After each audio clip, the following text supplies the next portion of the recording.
Palavra da Verdade, com Hernandes Dias Lopes.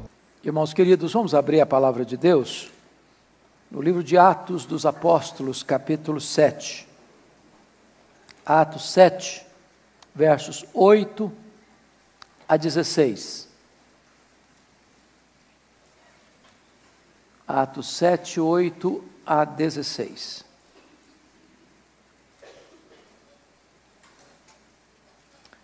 Vamos começar a leitura com o verso 8, a parte B.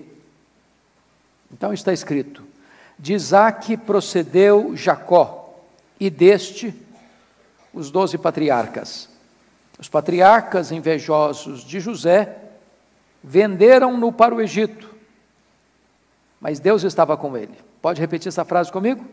Mas Deus estava com ele, e livrou-o de todas as suas aflições, concedendo-lhe também graça e sabedoria perante Faraó, rei do Egito, que o constituiu governador daquela nação e de toda a casa real. Sobreveio, porém, fome em todo o Egito, e em Canaã houve grande tribulação, e nossos pais não achavam mantimentos. Mas tendo ouvido Jacó que no Egito havia trigo, enviou pela primeira vez os nossos pais. Na segunda vez, José se fez reconhecer por seus irmãos e se tornou conhecida de Faraó a família de José. Então, José mandou chamar a Jacó, seu pai, e a toda a sua parentela, isto é, 75 pessoas.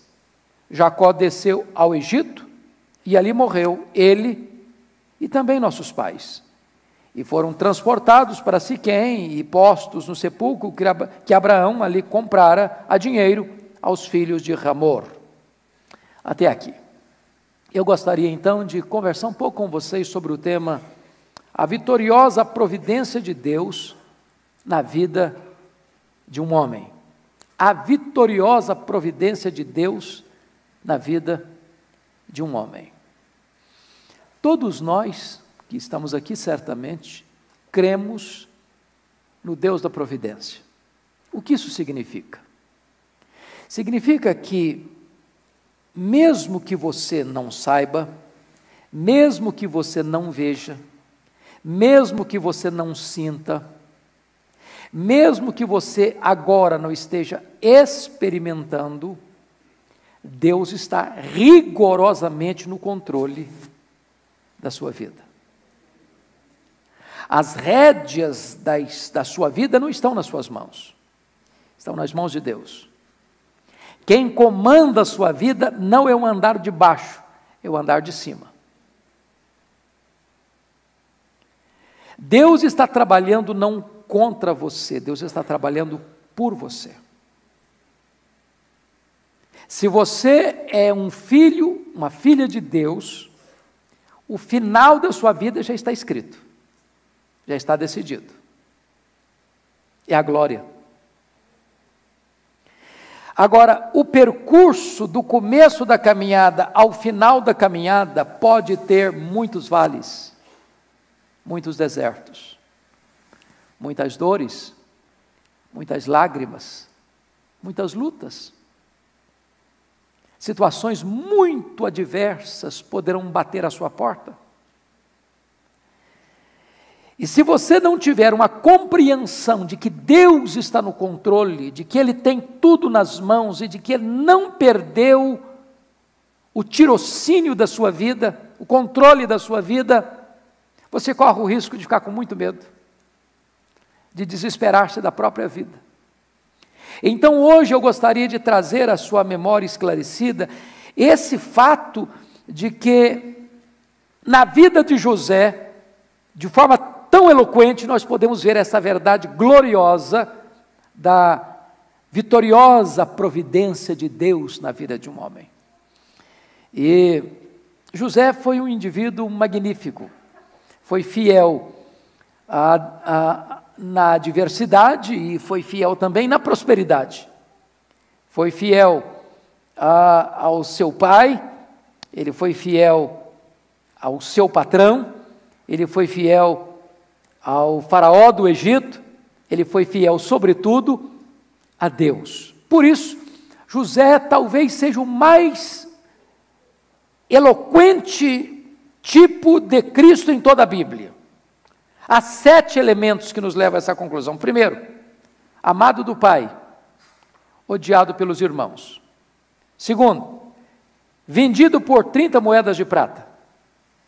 Terceiro, desceu ao Egito em tempos de prova. Quarto, perseguido injustamente. Quinto, abandonado pelo amigo. Sexto, exaltado depois da aflição. Sétimo, chamado de Salvador do mundo.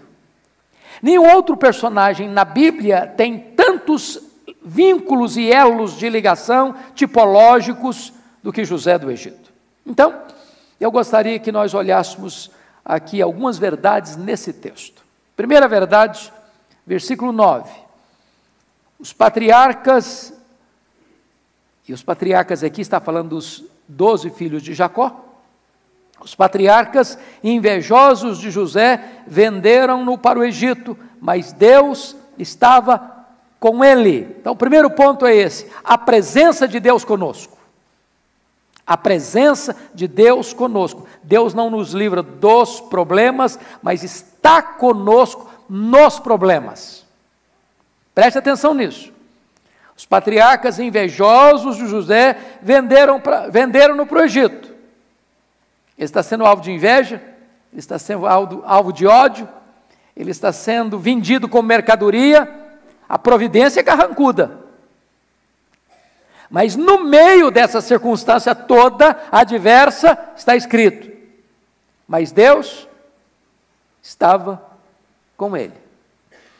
Então, eu queria que nós recordássemos um pouco como é que foi essa experiência. Em primeiro lugar, José enfrenta a dor do desprezo de seus irmãos.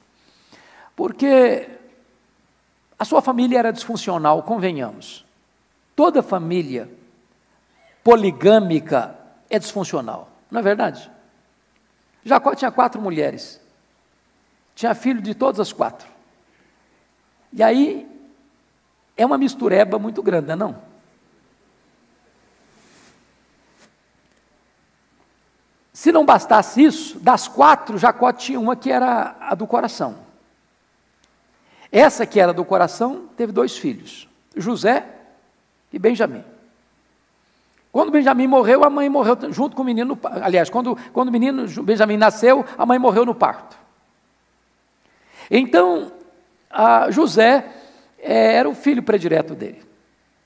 E Jacó, que vai se casar com 71 anos de idade, e quando volta para sua terra, quando José nasceu, tinha 91 anos de idade, também já não está assim muito bom da cabeça para criar esses meninos direito. E ele tem um erro de criação, porque diz a Bíblia que ele amava mais a José do que os outros filhos. Isso não é certo um pai fazer. Porque se ele tem outros filhos, e tinha muitos, e se cada filho tinha uma mãe diferente, de certa forma, então isso gerou nos meninos uma inveja, um ódio de José. Mas o Jacó pontuou isso, dando um presente para José, que era um ícone, que era um emblema, era o ponto de tensão, que era uma túnica colorida. E diz a Bíblia que, se não bastasse esse fato, José tem um sonho e resolve contá-lo. José sonhou que tinha os feixes, cada feixe representando um filho dos filhos de Jacó, e ele era um outro feixe. E todos os outros feixes vieram e se dobraram diante dele. Bom, ter sonho é uma coisa, contar sonho é outra coisa. Contar sonho para os seus concorrentes, pior ainda. Então, quando ele conta esse sonho, eles ficaram mais irritados com ele ainda. Passaram a odiá-lo mais ainda. Porque o sonho projetava todos os seus irmãos se curvando diante dele. Mas se não bastasse esse sonho, só outra vez. Só que o sol, a lua e as estrelas estavam se curvando diante dele. Era o pai e a mãe, seus irmãos. E aí passaram a odiá-lo ainda mais. Se não, vejamos aí. Agora eu preciso que você acompanhe comigo em Gênesis para a gente entender a história desse moço. Abra lá em Gênesis capítulo 37, comigo. No versículo de número 4, veja você que eles... No versículo 3 diz que Israel, Jacó, amava mais a José que a todos os seus filhos. Estava errado isso. Mas no verso 4 diz: vendo, pois, seus irmãos que o pai o amava mais do que a todos os outros, odiaram-no e já não lhe podiam falar pacificamente. Isso se chama de boicote. Boicote, né? Menino está em casa, ele chegava, todo mundo parava a conversa. José chegava, ninguém falava com ele. Puxava assunto, ninguém queria conversar com ele. Ele se sente boicotado dentro da casa dele. Mas olha comigo que não só boicote não, tinha ódio também. Versículo 4 diz que odiaram-no.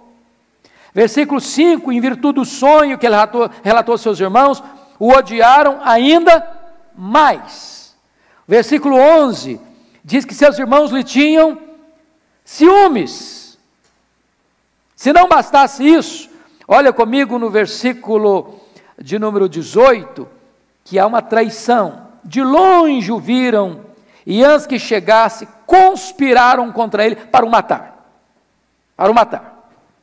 E se não bastasse ainda isso tudo, vejam comigo o desdém deles no versículo 19. E diziam um ao outro: vem lá o tal sonhador. E agora você percebe que José está sofrendo as mais duras provas dentro da sua casa.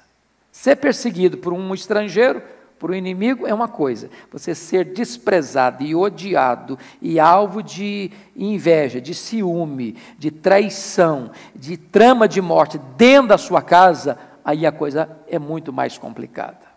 Que idade ele tinha? Que idade ele tinha nessa época? Olha comigo. Ele tinha 17 anos. Ele tinha 17 anos. Então, você percebe, no versículo 2, tendo José 17 anos, é um adolescente, diríamos hoje. Poderia ficar para a vida inteira traumatizado. Mas ele enfrentou mais do que isso, ele enfrentou a dor do abandono. Olha o versículo 20 a 22, quando eles tomaram a seguinte decisão: vinde, pois, agora, matemo-lo e lancemo-lo numa dessas cisternas, e diremos: o animal selvagem o comeu, e vejamos em que lhe darão os seus sonhos. Seus irmãos não toleravam duas coisas: o fato de José ser amado pelo pai mais do que a eles, e o fato de José projetar, através de uma visão e de um sonho, de que ele seria maior do que eles. Então, a melhor maneira que encontraram para eliminar o sonho de José foi matá-lo. Foi matá-lo.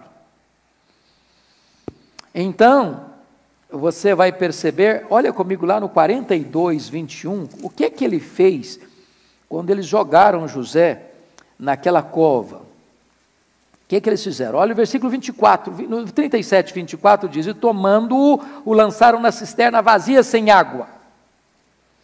E o que fizeram ao jogar o José naquela cisterna vazia sem água? O versículo 25 diz que eles então sentaram para comer pão. Tomar uma refeição. O menino foi jogado dentro de um poço. A intenção deles era matá-lo, deles, exceto de Rubem, que era o mais velho. A intenção de Rubens era devolvê-lo para o pai. E eles estão comendo. E o menino fez o que lá dentro do poço? Aqui não diz. Mas está escrito lá em Gênesis 42, 21. Vamos lá. Quando eles foram apanhados lá no Egito, pela crise de consciência, então disseram uns aos outros: na verdade somos culpados no tocante a nosso irmão, pois lhe vimos a angústia de alma quando nos rogava e não lhe acudimos, por isso nos vem essa ansiedade. Em outras palavras, quando José foi jogado dentro daquele poço, José rogava, pedia, suplicava: me tire daqui, por favor, me tire daqui, por favor, me tire daqui, não me mate, não me deixe aqui. E eles nem deram a mínima para ele. Insensibilidade emocional. Abandono completo. Mas ainda, José enfrenta a dor de sentir-se um objeto descartável, porque volta para o 37 comigo, enquanto eles comiam, diz o versículo de número 25, que eles olharam e viram uma caravana de ismaelitas que vinha de Gileade, rumo ao Egito com seus produtos. Então disse Judá a seus irmãos, versículo 26, de que nos aproveita matar o nosso irmão e esconder-lhe o sangue? Vinde, vendamo-lo aos ismaelitas. Judá pensou o seguinte, bom, o negócio é descartar o José. Agora, a gente pode descartar o José e ainda pegar uma grana. A gente pode acabar com a vida dele e ainda lucrar com isso. A ideia do Judá foi boa, pensaram todos. O Rúben não está presente. Mas então o que fizeram? Vendem José por 20 moedas de prata. Era uma boa grana na época. E vejam vocês que esse menino virou mercadoria. É o tráfico de escravos. É o tráfico humano. Ele vira um produto. Seus irmãos não têm qualquer sentimento de amor por ele, ao contrário, querem tirá-lo da frente deles. E agora, se você perceber, ele está se sentindo um objeto descartável.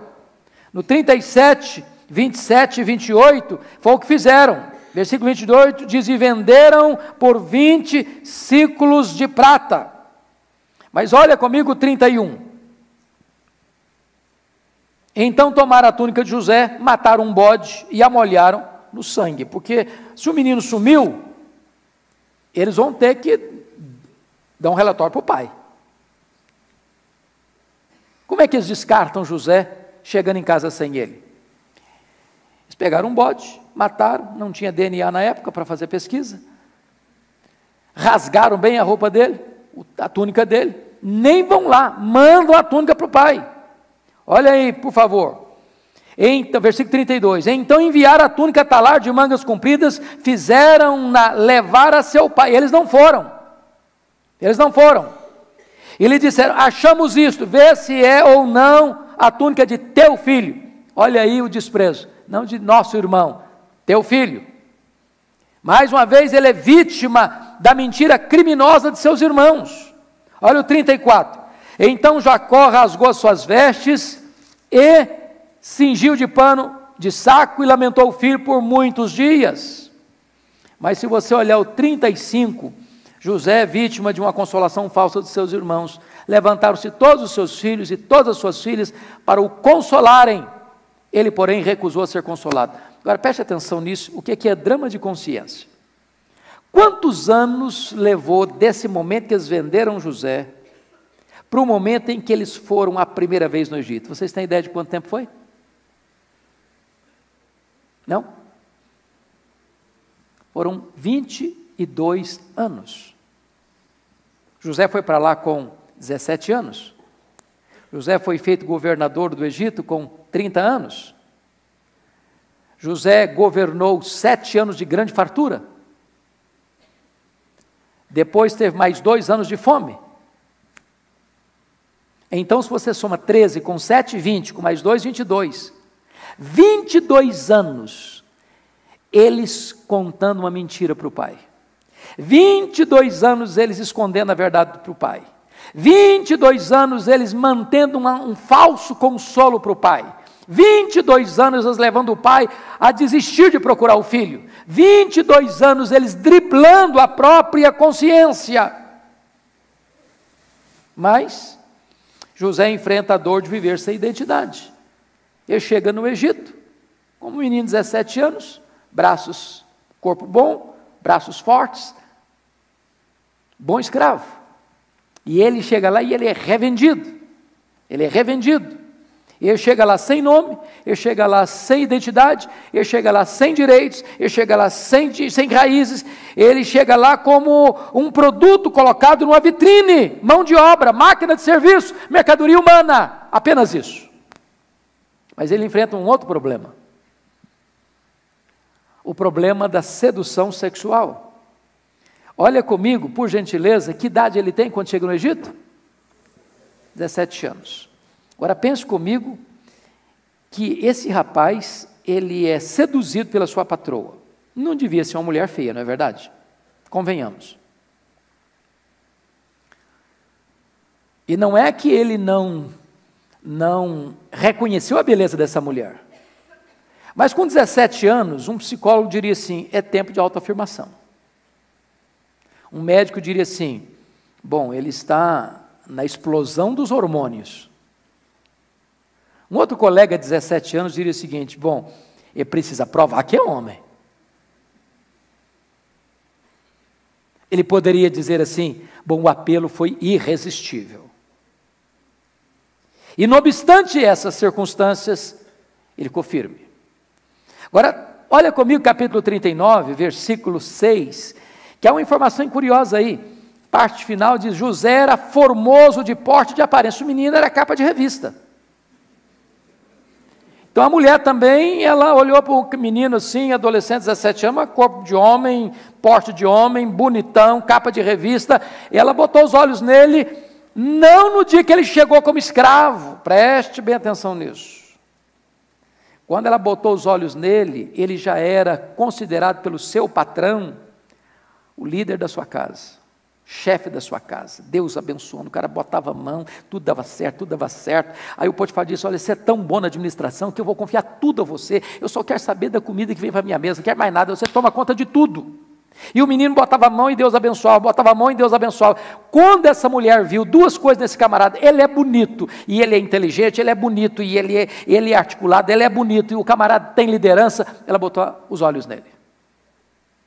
Então note isso.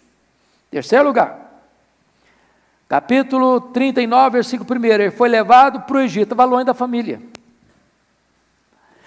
Se fosse hoje eu podia racionalizar assim, olha, mas ninguém me conhece aqui, eu posso fazer acontecer, eu sou um anônimo aqui. Não vai acontecer nada, não vou nem produzir escândalo. Longe da família, adolescente, bonito, longe da família. Quarto, ele era escravo, ele foi vendido, comprou dos ismaelitas, versículo 1. Ou seja, ele não é dono da vontade dele, ele não é dono da liberdade dele. Ele pode dizer assim, mas foi minha patroa, e minha patroa manda em mim.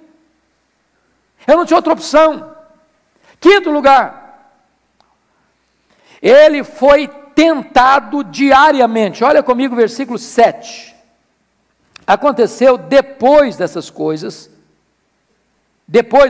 que José já era o líder da casa, e Deus estava abençoando a casa do homem por causa dele, aconteceu depois dessas coisas, que a mulher de seu senhor pôs os olhos em José e lhe disse, deita-te comigo. A mulher já vai direto no ponto, ela não fica só com flerte, não, ela vai direto ao ponto, vamos para a cama. E notem vocês, no verso 10, que aqui que entra o aspecto, falando ela a José quantas vezes? Todos os dias, e não lhe dando ouvidos. Uma coisa é a pessoa ser tentada de relance, a outra coisa é a pessoa ser tentada, e a tentação vem, e a tentação repete, e ela repete de novo, e vem no outro dia, e outro dia também, e ela vai crescendo, vai se avolumando. Lembra do Sansão? Quando ele foi se envolvendo com Dalila, e a Dalila foi entrando no jogo dele, ele foi abrindo o coração pouco a pouco, e daqui a pouco diz a Bíblia que deu-lhe uma impaciência de matar, e ele não aguentou mais e abriu tudo para ela. Esse é o caso aqui, deita-te comigo, deita-te comigo, deita-te comigo, deita-te comigo, deita-te comigo, deita-te comigo, e dia após dia, semana após semana, mês após mês. E diz o versículo de número 10, que não lhe dando ele ouvidos para se deitar com ela e estar com ela. Aí você percebe uma coisa, ela é patroa, mas quando José percebeu que tinha um risco por trás, tinha uma intenção por trás, nem perto dela ele ficava mais. Isso é um alerta para nós, irmãos. Tem hora que a gente cai em tentação, é porque a gente acha que a gente sabe a hora de parar e até onde pode ir. Nem você nem eu sabemos até onde podemos ir e a hora que devemos parar. A única maneira segura é fugir da situação. Porque se você for tentar administrar a situação, você naufraga. Aí olha a última cartada, versículo 11 e 12. Sucedeu que certo dia veio ele à casa para atender aos negócios, e ninguém dos de casa se achava presente. Então ela o pegou pelas vestes e lhe disse: deita-te comigo. Ele, porém, deixando as vestes nas mãos dela, saiu fugindo para fora. Então, pense comigo nessa situação. Ele então poderia justificar: bom, eu fiz tudo o que dependia de mim, mas eu fui agarrado. Esse moço preferiu estar na prisão com a consciência limpa do que estar em liberdade, na cama da patroa, com a consciência culpada. Por que ele não caiu? Por que ele não caiu? Olha a explicação que este homem vai dar. Primeiro, a consciência da presença de Deus na sua vida.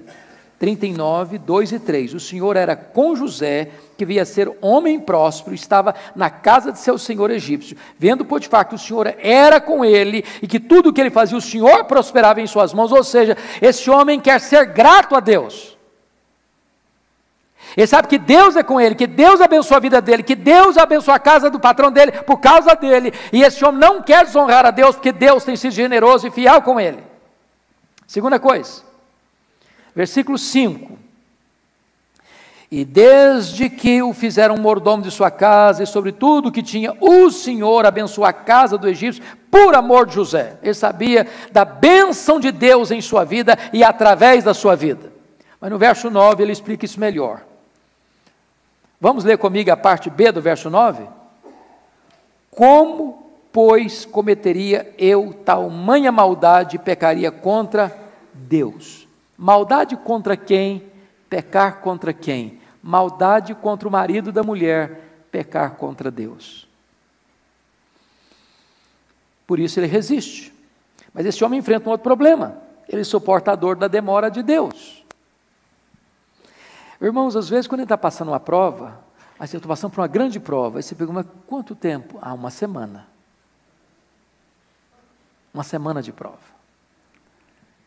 Quanto tempo? Um mês terrível na minha vida, um mês. Sabe quanto tempo foi a prova do José? 13 anos. Sabe em que período? Dos 13 aos 30. Dos 13 aos 30, dos 17 aos 30 anos. Você está passando por uma prova assim? Ano após ano, ano após ano, odiado, alvo de ciúme, de traição, de inveja, de conspiração, se sentindo mercadoria humana. Mentem acerca de você, da sua integridade. Jogam você numa masmorra. Aí o José está lá, Deus abençoa o cara lá na cadeia, Deus abençoa o camarada. Mas aí ele é traído lá dentro da cadeia, ele decifra os segredos do copeiro do rei, mas o copeiro do rei não se lembra dele, ele é esquecido lá. Agora pense comigo a cabeça de um menino de 17 anos, que está lidando com essas provas todas, 13 anos, passando de problema em problema, de luta em luta. Meu Deus, onde o senhor está? Por que o senhor permite isso? Por que o senhor não me tira daqui? Por que o senhor não me escuta a oração? Por que o senhor me deu um sonho lá no passado para me fazer sofrer tanto? Onde está o cumprimento dos meus sonhos? Onde está a tua promessa? Onde está o teu projeto na minha vida? Deixa eu dizer para você, às vezes a providência é carrancuda mesmo. Mas em tudo isso, o que é que diz lá em Atos?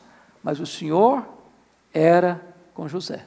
Mas o Senhor estava com José. Às vezes nós temos uma ideia de que quando Deus está conosco, não tem problema. Quando Deus está conosco, não tem luta. Quando Deus está conosco, não tem vale. Quando Deus está conosco, não tem justiça. Quando Deus está conosco, nada vai nos acontecer de mal. Quando Deus está conosco, nós não vamos enfrentar reveses na vida. Deus estava com ele, mas durante quantos anos? 13 anos. É problema em cima de problema, é luta em cima de luta. Então não reclame não, murmure não, Desanima, não. Não perca a confiança, não. Não ache que a coisa acabou, não. Deus está trabalhando. E trabalhando por você e não contra você. Mas, vamos ver o segundo ponto. Olha comigo, agora volta lá um pouquinho, por favor, em Atos, capítulo 7. Por gentileza. E vamos olhar aí o versículo 10 agora. 7:10. Olha aí comigo, por gentileza. E livrou de todas as suas aflições, concedendo-lhe também graça e sabedoria perante Faraó, rei do Egito, que o constituiu governador daquela nação e de toda a casa real. Então, o segundo ponto é esse: a intervenção de Deus por nós. A intervenção de Deus por nós. Deus não nos livra de sermos humilhados, mas nos exalta em tempo oportuno. Louvado seja Deus. O José foi humilhado por ser fiel. Fiel à sua família, fiel ao seu patrão, fiel ao seu Deus. Agora, Deus trabalhou na vida de José dando-lhe 3 coisas. Primeiro, consolação em seus problemas. Versículo de número 9, deixa claro isso. Os irmãos o venderam, mas Deus estava com ele. Segundo, libertação de seus problemas. Versículo 10, e livrou de todas as suas aflições. O que significa livrou de todas as suas aflições, irmãos? Significa que ele não enfrentou a aflição? Que ele não passou pelo problema? Não, que ele passou pelo problema, mas não naufragou. Ele passou pelo problema, mas venceu. Ele passou pelo problema, mas não fracassou. Ele passou pelo problema, mas saiu dele. Porque às vezes a gente pensa que Deus só livra quando a gente não passa pela luta.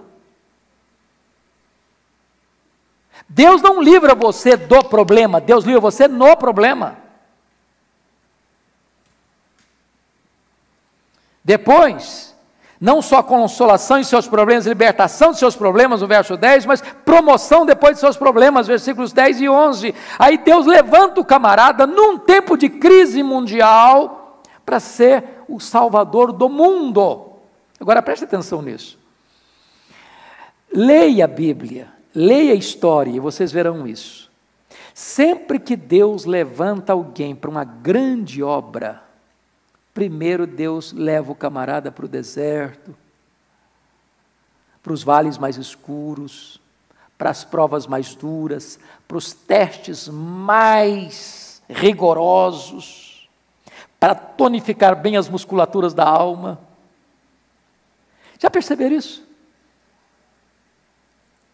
Deus não põe alguém numa posição de destaque sem antes prová-lo. E prová-lo fortemente. Fortemente. Então, o que Deus fez na vida dele? Deus livrou das aflições. Olha aí no versículo 10. Segundo, o que Deus fez mais? Concedeu graça e sabedoria perante Faraó, rei do Egito. Concedendo o Faraó constituiu o governador daquela nação, de toda a casa real. E agora você vai ver que Deus galardoa a José, fazendo dele um instrumento de bênção para os outros. Para os outros. Olha comigo, por favor, que quando o pai dele vai para o Egito, mais tarde, e vai fazer uma descrição de quem é José, não tem uma descrição mais bela do que esta. Abra lá em Gênesis, por favor, 49, 22. Olha a descrição que o seu pai faz de José.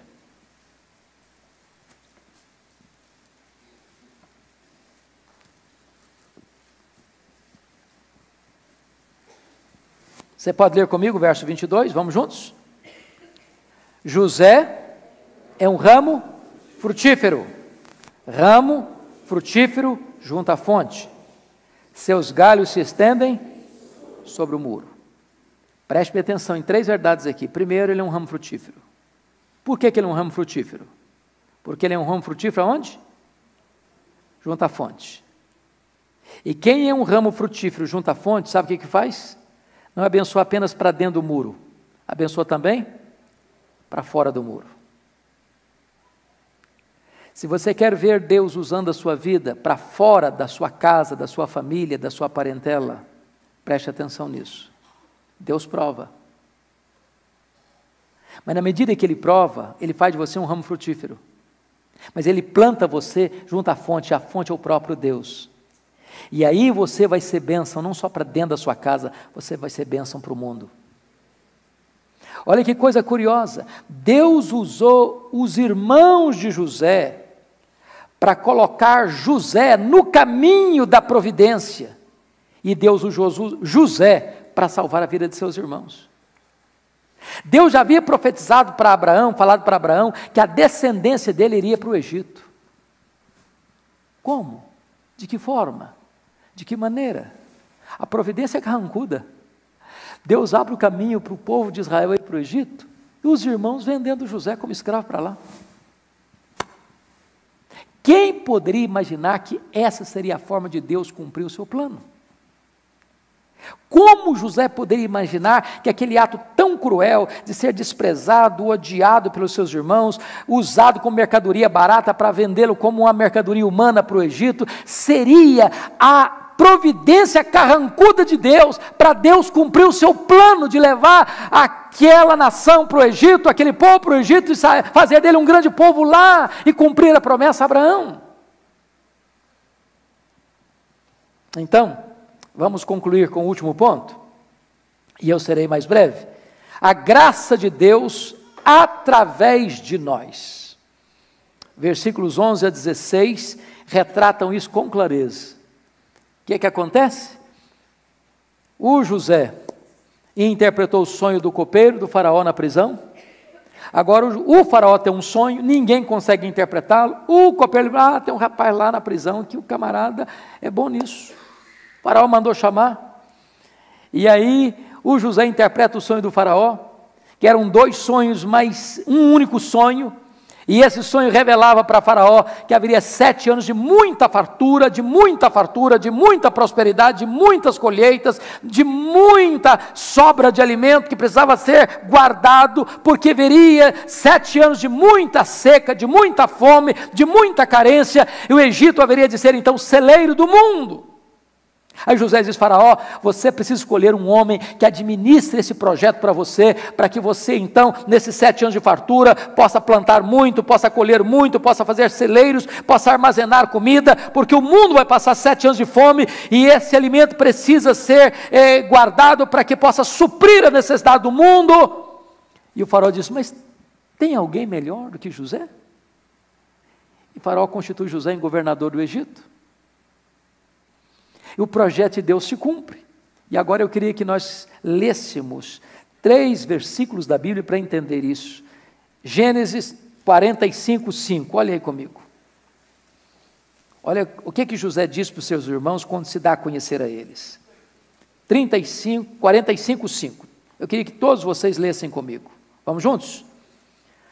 Agora, pois, não vos entristeçais, nem vos irriteis contra vós mesmos, por me haverdes vendido para aqui, porque, para a conservação da vida, Deus me enviou adiante de vós. Preste atenção num homem que entende que Deus dirige o seu destino. Quando ele se revelou para os seus irmãos, eles ficaram desesperados, com medo de vingança, com medo de que seu irmão fosse matá-los, com medo de que seus irmãos fizessem algum mal para eles. Começaram a discutir entre eles. Fiquem calmos, fiquem tristes não.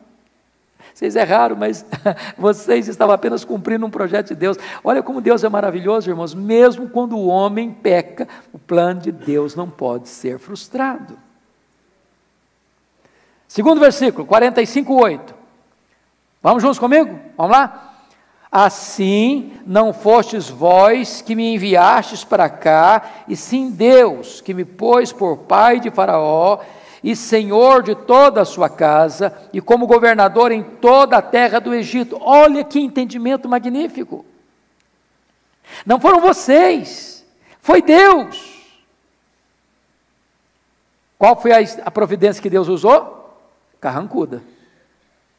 Deus mandou para o Egito não de carruagem de ouro, não com bandeiras e bandeirolas à sua frente, um exército marchando à frente dele, uma banda tocando atrás. Deus o mandou para o Egito, Deus o levou para o Egito de uma maneira tão dolorosa. Mas ele agora entende o projeto de Deus na sua vida. Mas olha, finalmente, esse é um dos textos mais sublimes de Gênesis, capítulo 50, versículo 20. Vamos juntos, todos nós, por favor. Vamos juntos? Vós, na verdade, intentastes o mal contra mim, porém Deus o tornou em bem, para fazer, como vedes agora, que se conserve muita gente em vida. José não é inocente a ponto de pensar que a motivação dos seus irmãos ao venderem para o Egito era boa, não era boa, mas Deus não fica dependente do homem para cumprir os seus planos, e apesar de eles terem tentado o mal contra José, Deus transforma aquilo em bem, para um projeto muito maior, para que a vida de muita gente fosse preservada naquele tempo de fome. José ainda mais, não só isso, José decide perdoar seus irmãos em vez de se vingar deles. E como é que José fez isso? De 3 maneiras. Primeiro, diz a Bíblia que foi antes da crise da fome que nasceram os seus 2 filhos. O primeiro filho que nasce, José põe no nome do menino de Manassés. O que é que significa Manassés? Deus me fez esquecer. Em vez de ele levantar um monumento de mágoa, de dor, de ressentimento, ele ergue um monumento vivo de perdão. De perdão. Se as pessoas intentaram mal contra você, mesmo que elas intentaram mal contra você, essas pessoas não vão frustrar o plano de Deus na sua vida.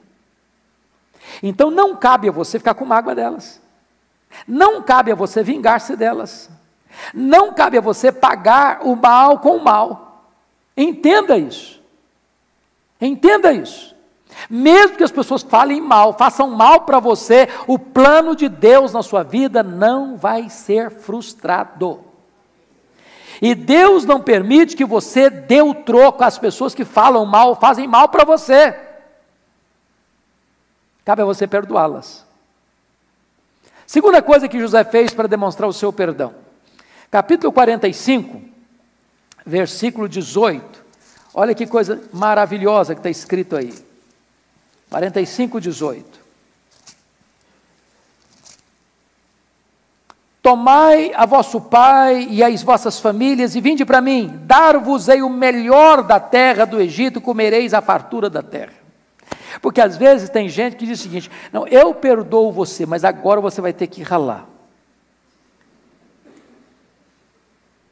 Ele diz: eu perdoo vocês e vou dar o melhor para vocês.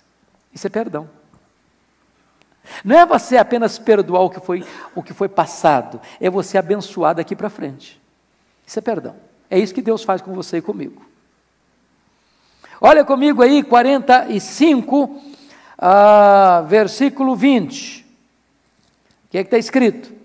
Não vos preocupeis com coisa alguma dos vossos haveres, porque o melhor de toda a terra do Egito será vosso. Agora ele faz mais do que isso. Ele sustenta seus irmãos e seu pai. 47, 11 e 12, olha aí. Então José estabeleceu a seu pai e a seus irmãos e lhes deu possessão na terra do Egito, no melhor da terra, na terra de Ramsés, como o faraó ordenara, e José sustentou de pão a seu pai, a seus irmãos e a toda a casa de seu pai, segundo o número de seus filhos. Porque uma coisa é você prometer, outra coisa é você cumprir. Lá ele prometeu, aqui ele cumpre. Finalmente, ele pagou o mal com o bem. Foi o que nós já lemos, mas eu gostaria que nós lêssemos agora o contexto antes e depois. Então, vamos fechar aqui, capítulo 50, versos 19 a 21. Olha o que Jacó, olha o que José disse para os seus irmãos. Você pode ler comigo esses 3 versos? Vamos juntos? Respondeu-lhes José: não temais, acaso estou eu em lugar de Deus? Vós, na verdade, intentastes o mal contra mim, porém Deus o tornou em bem, para fazer, como vedes agora, que se conserve muita gente em vida. Não temais, pois eu vos sustentarei a vós outros e a vossos filhos. Assim os consolou e lhes falou ao coração.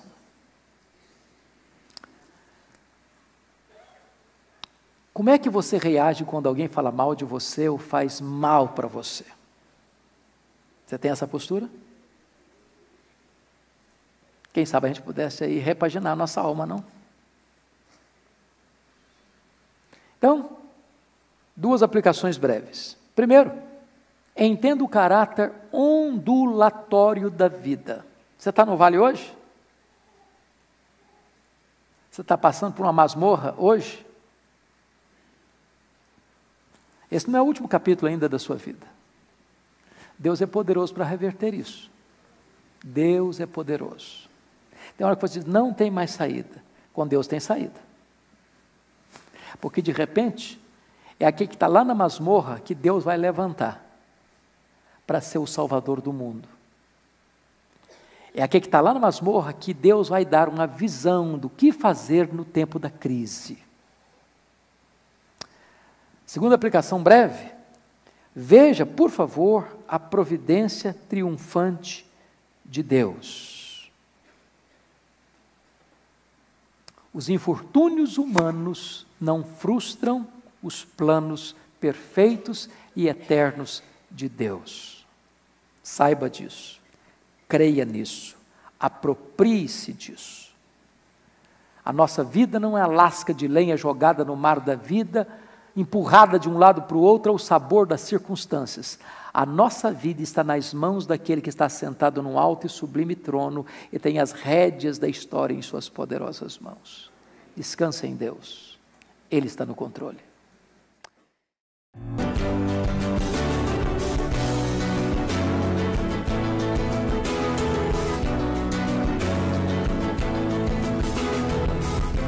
Palavra da Verdade, com Hernandes Dias Lopes.